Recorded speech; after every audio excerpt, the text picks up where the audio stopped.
Bismillahirrahmanirrahim. Assalamualaikum warahmatullahi wabarakatuh.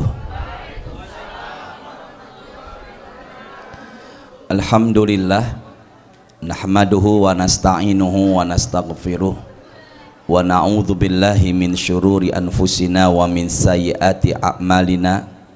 May yahdihillahu fala mudhillalah wa may yudlil fala hadiyalah. Asyhadu an la ilaha illallah wahdahu la syarikalah wa asyhadu anna sayyidana Muhammadan abduhu wa rasuluh. Allahumma sholli wa sallim ala habibina sayyidina Muhammadin wa ala alihi wa ashabihi alladhina saru ala nahjil qawim wassiratal mustaqim. Ba'du. Bapak Ibu yang saya hormati, wabil khusus akhina Bapak Ratmoko Hadi, Bapak Indra dan Bapak pimpinan, semoga pertemuan kita dihadiri beliau-beliau semakin barokah, dan rasa syukur mengucapkan alhamdulillah yang mendapatkan prestasi di antara kita. Semoga tidak melampaui batas, semakin semangat dalam bekerja, dan insya Allah semuanya tercatat sebagai pahala ibadah. Pertama dan utama, kita bersyukur Allah masih berikan kita nikmat umur yang panjang. Ternyata doa kita sebelum pengajian, ya, dibagiin makanan dulu biar enggak fokus saya ceramahnya. Bapak Ibu semuanya, ibadah itu bukan hanya zikir, ibadah bukan hanya sholat, ibadah bukan hanya baca Quran, ibadah bukan hanya umroh dan haji. Ini lagi musim-musimnya haji ya. Semoga yang belum haji bisa haji. Atau nanti grade-nya bukan lagi gaji nambah tapi hadiahnya umroh. Tapi kalau barangkali belum ada hadiah umroh dari Pak Ratmoko, barangkali dapat hadiah bonus umroh. Kok enggak amin sih? Insya Allah barokah ya. Setuju nggak Bapak? Jadi insya Allah ibadah itu bukan hanya ke tanah suci, tapi sebenarnya jaga hati, hubungan baik sosial sama orang, itu pun apa? Ibadah. Kita terkadang sempit mengartikan ibadah. Ibadah ya sholat, ibadah baca Quran, ibadah ya ke masjid. Enggak, sebenarnya kerja juga apa? Ibadah. Kerja ibadah buat siapa Ustadz? Ya bukan buat perempuan pertama, buat siapa? Laki. Perempuan itu sebenarnya dalam Islam tidak ada loh kewajiban mencari nafkah. Ada enggak Ustadz dalilnya? Ada. Surah apa? Al-Baqarah 283. Wa 'alal mauludi lahu, kewajiban seorang ayah, rizquhunna, nafkahin istri. Bukan istri-istri, tapi istri. Makanya yang mau menambah pikir dua kali. Wa 'alal mauludi, kewajiban seorang ayah, rizquhunna, nafkahin istri. Wa kiswatuhunna, pakaiannya.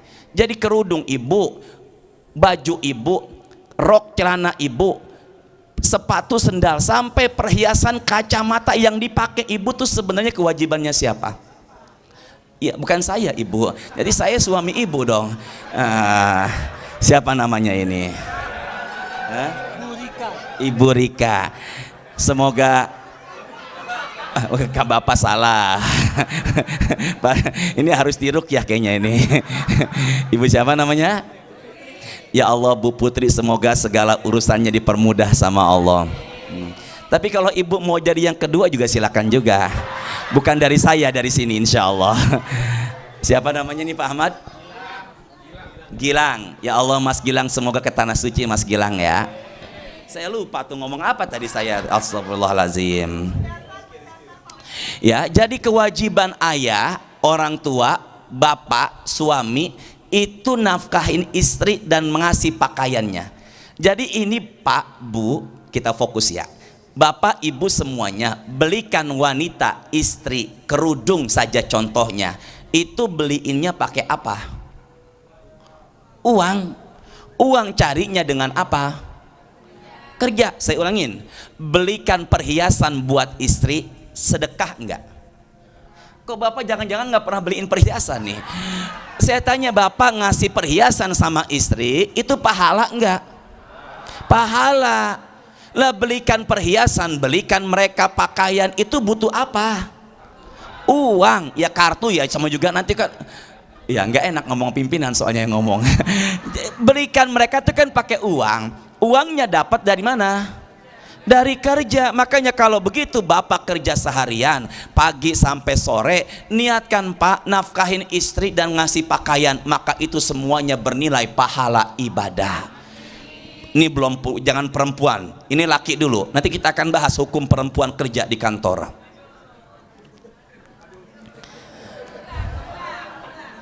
Maka seorang istri dalam Islam apabila suaminya enggak mau mencari nafkah selama 2 tahun boleh minta khulu. Apa itu khulu? Perceraian. Apabila suaminya enggak mau mencari nafkah, maka mencari nafkah bapak kerja itu bukan sunnah. Sunnah itu dikerjakan pahala, enggak dikerjain enggak apa-apa. Tapi hukumnya apa? Wajib. Kalau bapak enggak kerja, kita enggak kerja, enggak nafkahin anak istri, dosa enggak? Kalau sunnah itu enggak dosa. Makanya kerja mencari nafkah hukumnya dalam Islam wajib. Nafkahin istri hukumnya wajib. Beliin pakaian mereka hukumnya wajib. Setuju enggak? Tenang, kita angkat dulu mereka. Tenang, sabar. Kita angkat dulu mereka. Nah karena menafkahi mereka itu butuh uang, maka kerja itu harapan saya niatkan apa? Ibadah. Emang ada Ustaz hadisnya? Ada. Man kharaja fi kasbil aishi. Ikuti saya bareng-bareng. Qalan nabiyyu. Kalau saya bilang qalan nabi berarti ucapan bukan dari saya, dari siapa? Rasulullah sallallahu alaihi wasallam. Sama-sama, man kharaja.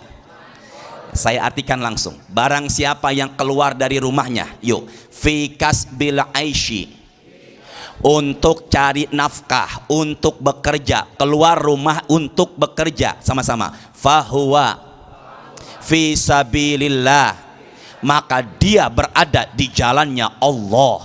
Maka bapak pagi pulang sore niatkan ibadah, maka apa yang bapak kerjakan insya Allah itu sama juga jihad di jalan Allah. Dan kalau bapak meninggal dunianya depan laptop, depan komputer, sedang di kantor kerja mati syahid, maka besok di kantor ada yang kerja syahid, sorga jaminannya. Mau? Mau nggak besok meninggal? Pak Girang mau? Sorga loh jaminannya. Tapi ingat harus ikhlas. Ya, Ustadz ada lagi nggak fadilah orang yang kerja? Ada. Man amsa kalan, amsa sore, kalan capek. Barang siapa yang sorenya capek. Saya tanya, ibu bapak, ibu belakang dulu, bapak dulu. Bapak sekarang capek nggak kerja? Ya. Bapak yang sudah mau pensiun senyum-senyum. Bapak kerja, saya kerja seharian Pak, jujur aja kita semua otot kita nggak ada yang kawat. Capek nggak? Pak Gilang capek? Pak Ahmad dia aja yang gemuk capek, tapi lebih gemuk lagi Pak Indra. Gemuk nggak jadi masalah Pak, yang penting sehat ya, ketimbang kurus sakitan ya. Maka orang yang kerja dari pagi sampai sore capek nggak? Angkat suaranya. Amsa lagi, amsa maghfuron lahu.